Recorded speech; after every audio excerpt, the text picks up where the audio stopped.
Hey there everyone, Allie Virtue here from Parkside Nutrition, and today we are talking about what I do not want you to worry about when you're starting to eat healthy. This is going to be a good one, so buckle up and listen. You can absolutely listen to this if you don't want to watch it, but important messages here. Let's get into it. So first of all, what are we going to cover? What you should be focusing on when you're very first starting to eat healthy, or maybe you're not just starting. Maybe you've tried this multiple times, trying to eat healthy, and it's never really stuck. This is going to be really important because the less things we have to focus on are usually going to help us out. So I'm also going to cover what I do want you to focus on that is definitely going to create a better, easier option for you so you can be much more successful this time around. Number one, don't forget to like this video, subscribe. If you want more information like this, more free resources, parksidenutrition.com/subscribe. I'll show you how to do that at the end of the video, but let's get into our topic. All right, so this is my list of things I don't want you to worry about so much. And it's a long one. I think there's like 17 things on here. It's a little bit ridiculous, but this is what I feel like I have to do because people get really focused on really small details and then get frustrated why they're not seeing progress. And I think this is a big reason why. So let's dig into the not important things. So number one, food dyes in your food. If I'm eating mostly balanced food, mostly balanced meals, really good whole food meals, food dyes aren't going to be in there. So I don't really want to get hyper focused. And, a lot of people are saying it's great that these are starting to come to light and we're having more focus on these things. But honestly, if we're eating similar or pretty balanced meals, like this is not really an issue.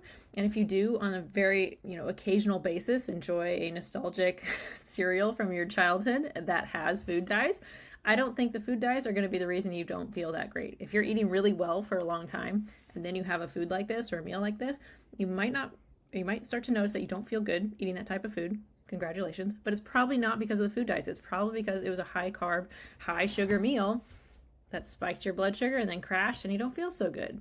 It's not necessarily the food dyes. I really don't think that's a big part of it. Sodium content.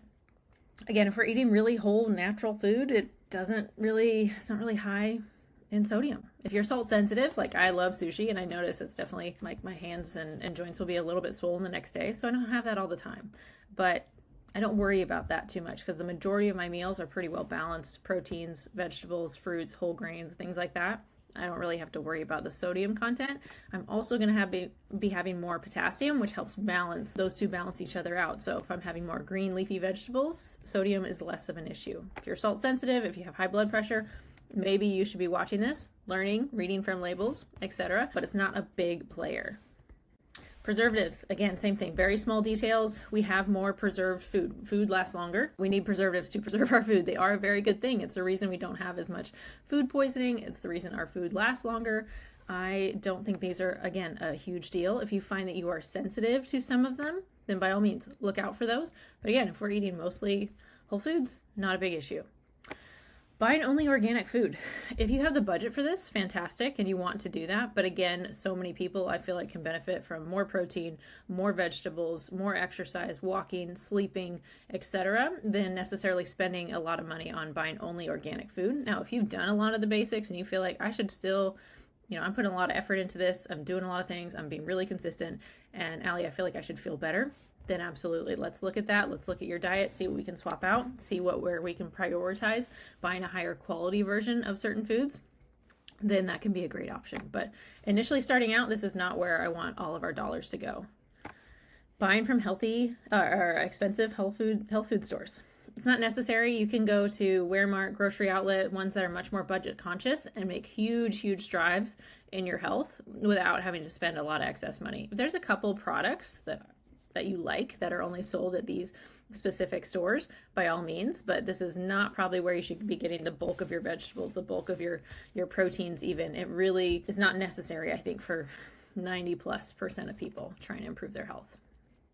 Kind of going in the same vein of this, pesticide residues, they're absolutely present on our food. Even though food is marked organic, it's just organic pesticides. So it's not necessarily that food does not, unless you grew it yourself or you knew the farmer that grew it. It's not necessarily that organic food doesn't have pesticides. It does. It's just classed as organic pesticides. So again, not a big factor for most people, and a lot of things we can do before we start to worry about this. Glucose spikes from fruit, whole grains, lentils. These foods naturally contain carbohydrates. It's just how the food is made. Plants are made of carbs predominantly. So it's not necessarily that they're bad. It's usually the problem with these types of foods. It's not the foods, it's how people eat them. So you have a huge cup of oatmeal in the morning with fruit and no protein. That will cause a glucose spike, but we need to have protein to that. We need to add some healthy fats to that so it balances it out. It's not the oats, it's to the food. It's usually how we're incorporating these things into our meals on a regular basis. Saturated fat intake, again, if I'm eating mostly whole foods, I'm going to sound like a broken record here.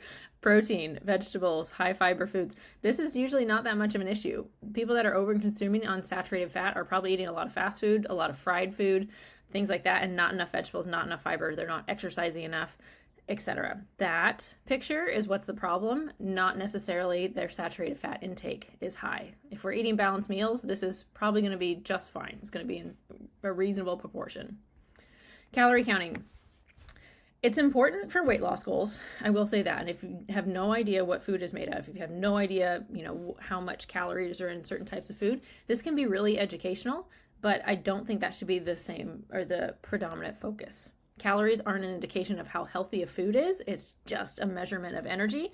And if you want to focus on some numbers, I would focus on some macros, so how much protein, how much carbohydrates, how much fat is in a certain food. And I would really just try to be a sponge and learn, not necessarily like, oh, this is bad, this is bad. Food is made out of what it's made out of. So just learn and become more aware about what your food is made out of. And then the calories are going to start to make sense. Nuts are high in calories. They're also very hard to get a hold of out in nature. If you had to go pick up all these walnuts and shell them, I would probably eat like 5 walnuts because that's a lot of work to get them out of the shell. So that food better contain a lot of energy because I expended a lot of energy to get a hold of that food. Does that make sense? Same thing for like beef. Like you got to go through a lot of effort to hunt the animal, skin the animal, prepare the animal.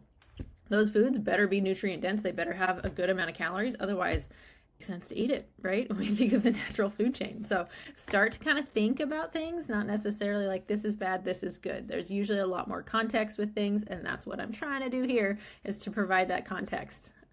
All right, so juicing, not necessarily a bad thing. Again, don't make it your only thing. Don't say, I'm on a juice fast. I'm on a juice cleanse. I'm only juicing right now.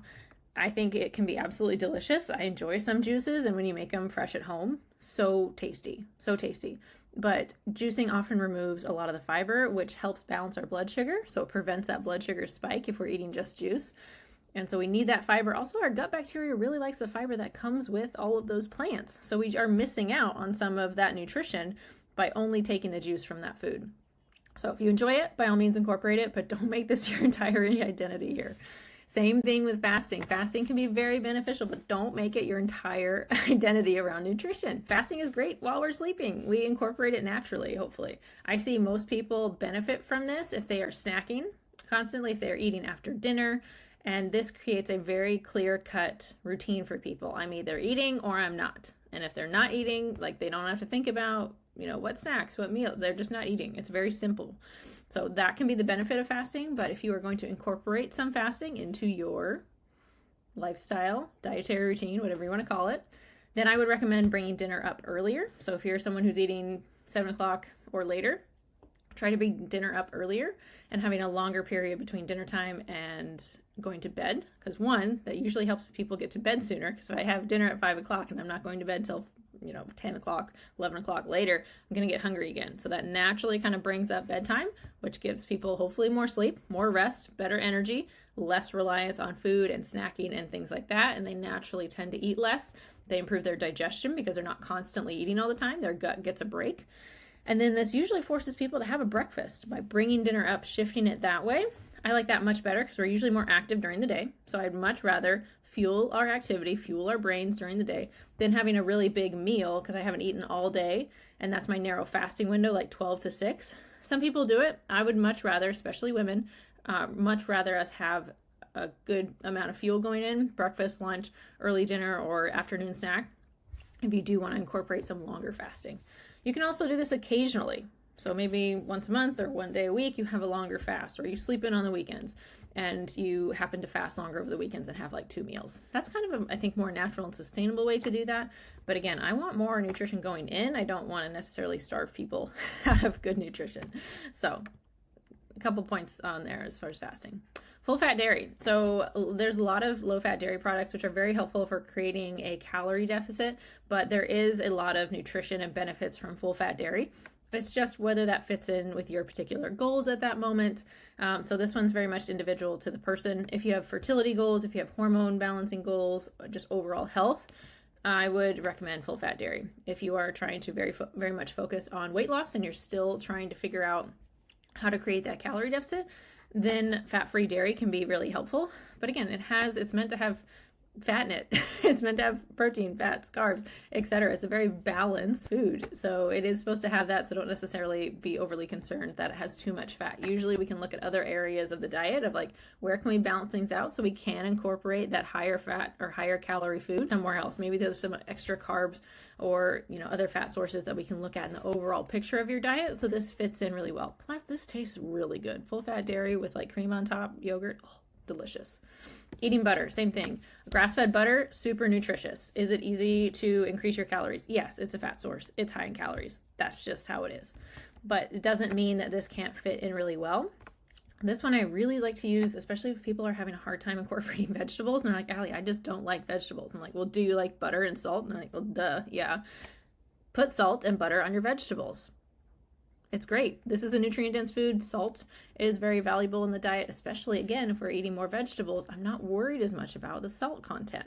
So have some salted vegetables, melt some butter over it. It's a way to get your vegetables in while you learn to like those foods. That is totally fine. I'd much rather look at other processed things in the diet to free up some, quote, calories if you need to do that, and eat the butter. I'm not worried about butter.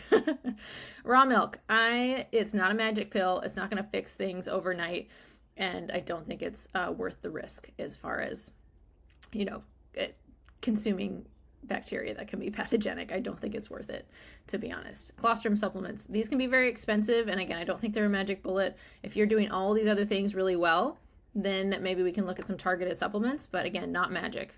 Greens powder is not magic. And this is not an excuse to not eat your vegetables. Eat your vegetables. If you like green powders, if you feel a notable difference from consuming them, in addition to a well-balanced diet, go for it. Enjoy. I think they're usually more expensive than they need to, and I would much rather people spend that part of their budget on eating whole foods rather than these expensive supplements. Ingredients and protein bars, some people will be like, oh, well, this has, this in it, sugar, whatever, preservative. I'm not really worried about that. If we're having like one protein bar a day or one protein shake as like a dietary supplement, as a convenience thing, instead of grabbing a candy bar, people grab a protein bar, and that helps them get through their day and makes the overall balance of nutrition for that day better. I'm all for it. And most of the time, this is not what's causing people to be either sick, overweight, or not feeling their best. Low-fat foods, kind of touched on this with the full-fat dairy. If you're only eating low-fat foods, if it's for a concentrated fat loss period, fine. But I don't think that's the only thing you have to consume. You don't have to consume reduced fat peanut butter or fat-free dairy products. If you like them that way, that's fine. But it's okay to have full-fat products. All right, I'm actually impressed I got through that in a decent amount of time. Look at me go. So this is what I do want you to focus on. And please, please, please stick around, because this will get you feeling so much better. Better overall health, better hormonal balance, better gut health, better, weight loss, whatever your goal is. These are basics to feeding and caring for a human as an adult, right? If we put it like that, these are kind of necessary steps. So get at least 3 to 4 ounces of protein at each meal. That's a minimum. I am a very average sized woman, 5'5", 135 pounds or something like that. I would have more than that. So don't feel like this is too much or this is too little. It's a very, hopefully, reasonable goal to start with, and hopefully you improve from there. But increasing protein can feel really filling. So start with this as a minimum and feel free to increase. And then at least 1 to 2 cups of non-starchy vegetables, plants, at each meal. So this can be berries, especially blackberries, blueberries, raspberries. Those are very much non-starchy ones to incorporate, very high fiber, not a lot of calories. But I want these 2 on your plate before we're adding other things. Yes, we need starchy carbohydrates, but these things need to be there first. Usually fat works its way in there, whether it's cooking oils, fat in the protein, salad dressings, things like that. But these 2 things need to be on your plate first. Getting at least 7 to 9 hours of sleep per night.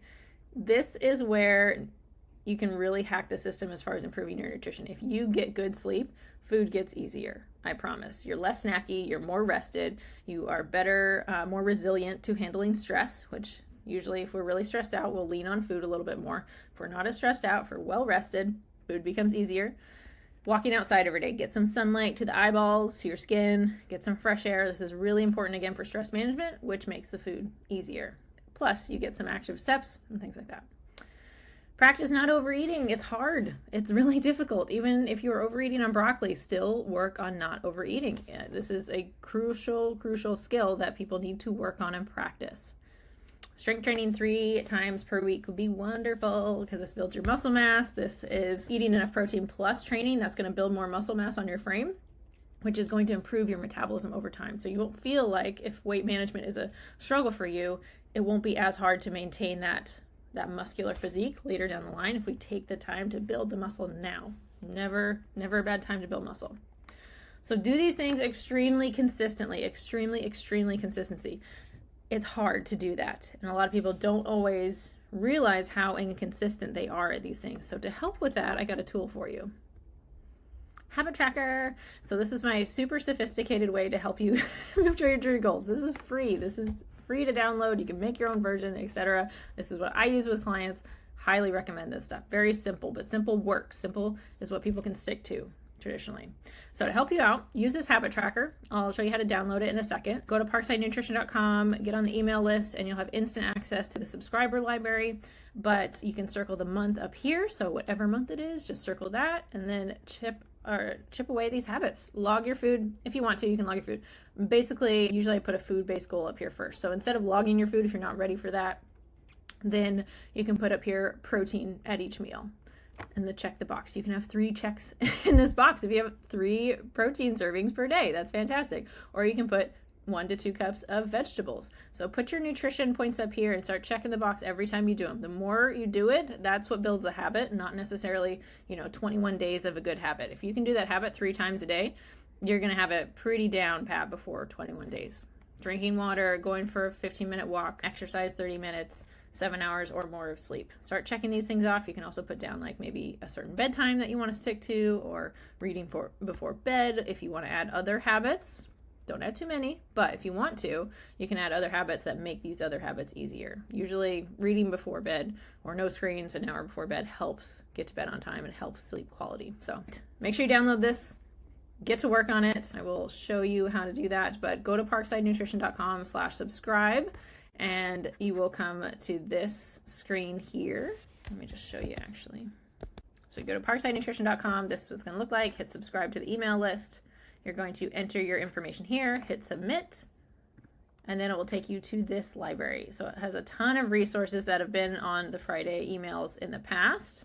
So you can always reference things there. And this is linked in every Friday email that I send out. So it's very easy to find. And then you can download the habit tracker here.